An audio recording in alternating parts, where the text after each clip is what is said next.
I've just taken out one alveoli and I'm observing it. So you know the function of alveoli, right? The alveoli is a hollow air sac to which the air comes in. From the alveoli, the air goes to the pulmonary capillary. Okay, first the oxygen will come in. Oxygen will diffuse from the alveoli to the pulmonary capillary. What happens to carbon dioxide? Carbon dioxide from pulmonary capillary gets into alveoli, then to outside, to trachea and to the exterior. Okay, this is the function of the alveoli. Just let me tell you some histological characteristics of alveoli. The alveoli is covered with epithelium. Okay, the inner side, the lumen of the alveoli is just hollow, but the covering of alveoli is made up of epithelium. Okay, so there is one characteristics of this epithelium. This epithelium will constantly secrete fluid into the lumen of the alveoli. Okay, so these are composed of epithelial cells. Okay, so these epithelial cells will secrete water or fluid into the interior of the lumen, not just into the interior. The water will form a lining in the epithelial surface. Okay, so we can say that the inner side of alveoli is having water lining.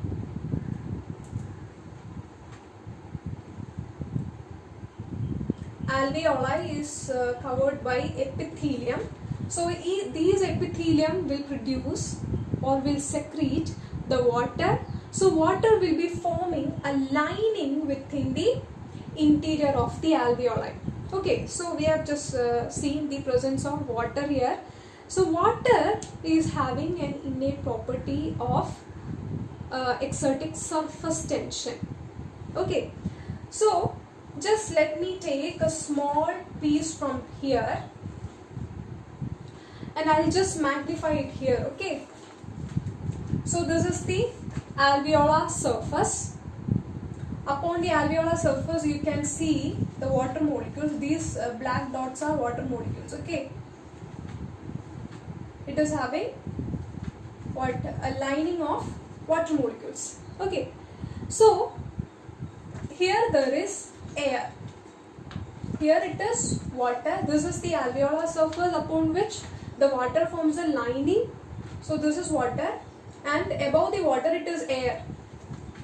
There is air within the lumen of the alveoli, right? So it forms an air-water interface here. Okay, so whenever the water is in contact with air, the water is having a capability. Water is having a certain force of attraction is being acting within the water molecules. Okay, so the water will always attracts. One water molecule will always attracts the adjacent water molecules to itself. Okay, suppose this water molecules is exerting its force of attraction.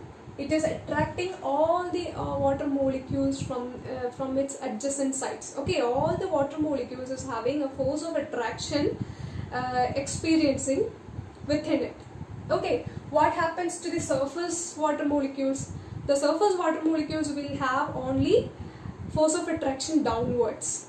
Okay, these are the surface water molecules. These does not have a force of attraction on 360 degree. Okay, this will be also only having a force of attraction to downwards. Okay, so the result of this force of attraction between this water molecule is decrease in the surface area. You might have seen a water droplet always seems like in spherical shape. Okay, the water molecule or a water droplet will be seems like in a spherical shape. Why? Because of surface tension. Surface tension is the force of attraction between these water molecules. Okay, so there are a lot of water molecules within one droplets. These are attracting the adjacent water molecules. Each of the water molecules are attracting to each other. So what happens? The surface water molecules is also adjacent, is pulled into the inwards. That is why a droplet seems spherical in shape.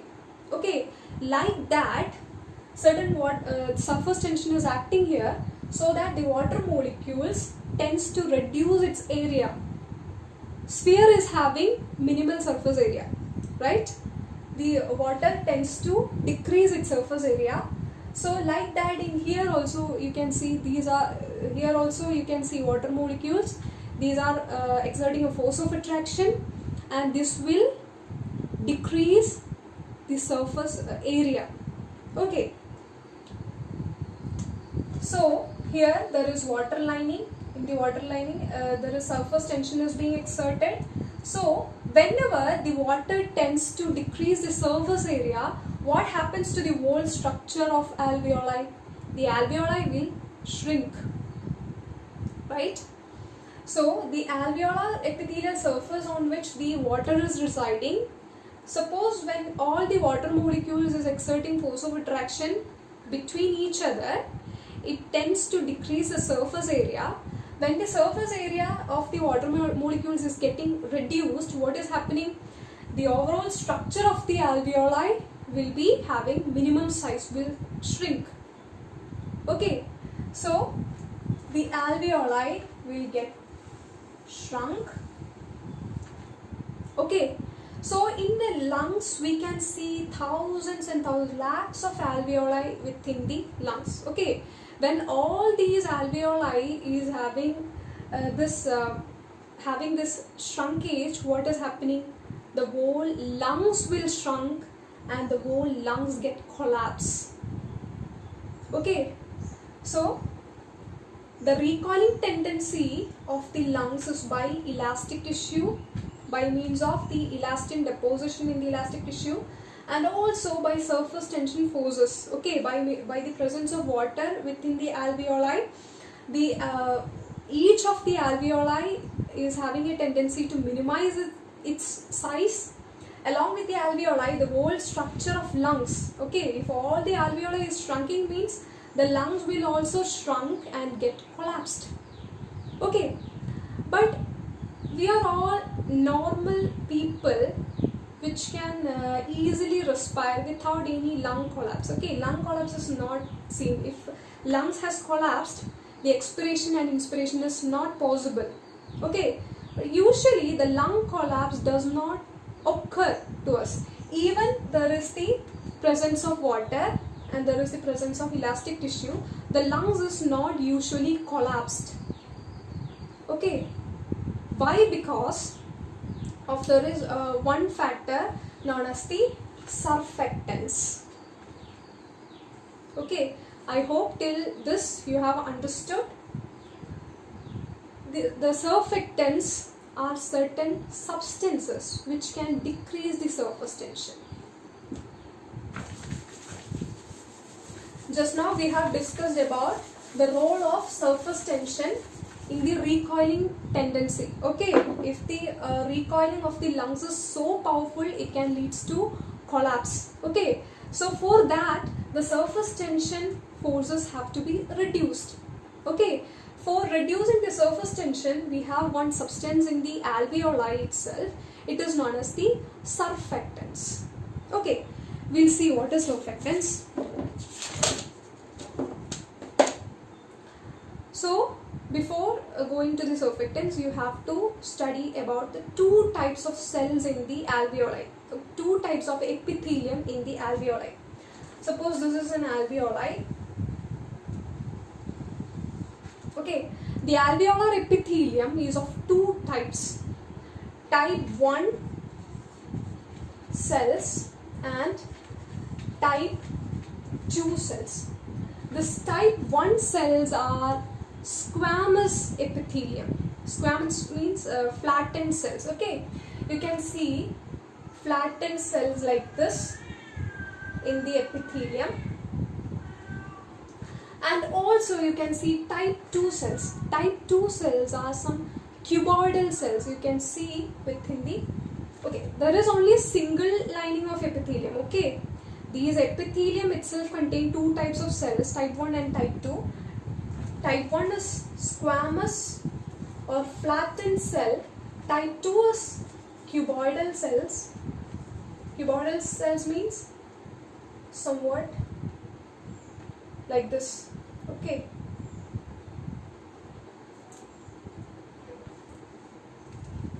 Somewhat cube shaped, little protruding to the lumen of the alveoli.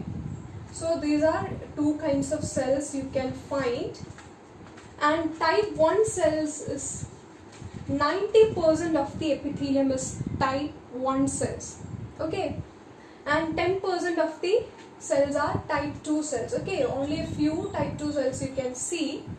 This type 2 is most important because type 2 will produce surfactants. Now we'll see what is surfactants. Okay, surfactants are certain complex lipoprotein which is secreted by type 2 cells into the lumen of the alveoli. Okay, which can reduce the surface tension exerted by water molecules. Okay, suppose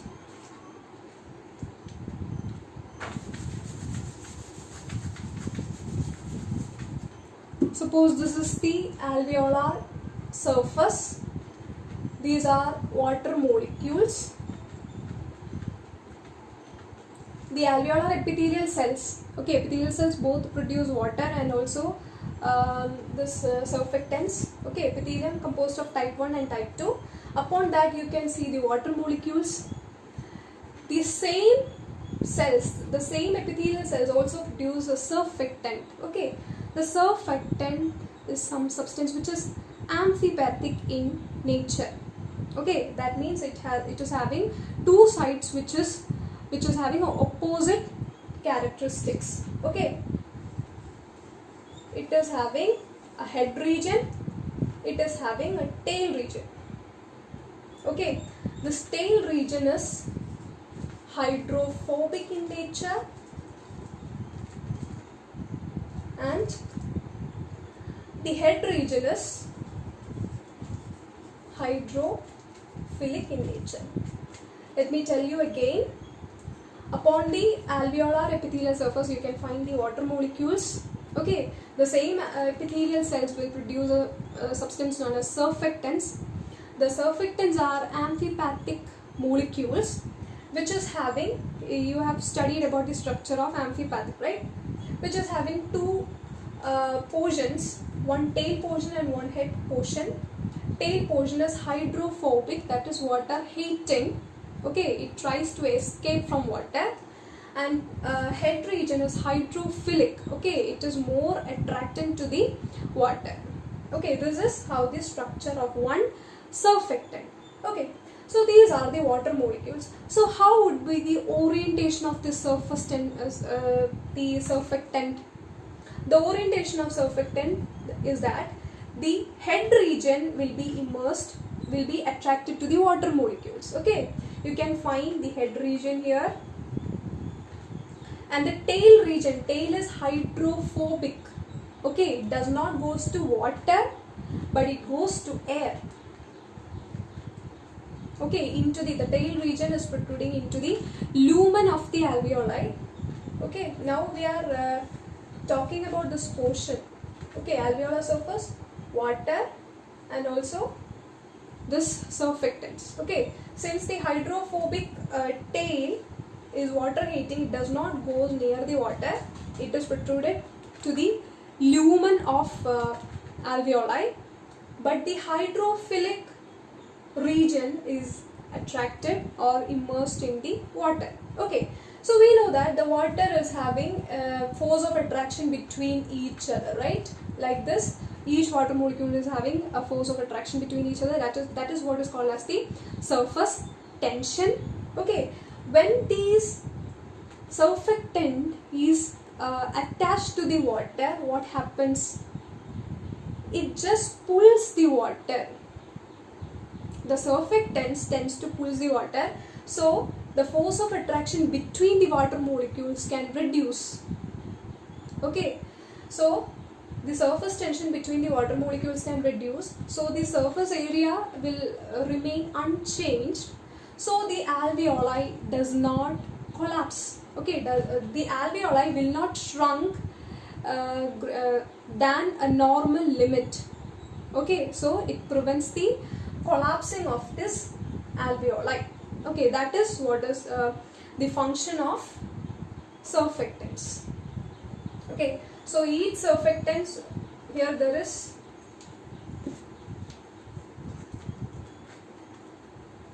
water lining here. This red color is water lining. Upon the water lining, the cuboidal cells will produce what? Surfactants. The surfactants will be attaching like this, hydrophobic to the water, hydrophobic to the lumen, hydrophilic to the water. Okay, all these surfactants will just have a pulling effect on the water molecules, so the force of attraction between the water molecules is reduced. So since the force of attraction is reduced, the surface area is not reduced than a limit. Because of that, the alveoli will not get shrunk beyond a normal level, and the alveoli does not collapse. Okay, so that is what is the function of surfactants. I hope this is clear to you. If you are having any doubts, please ask. Okay, thank you.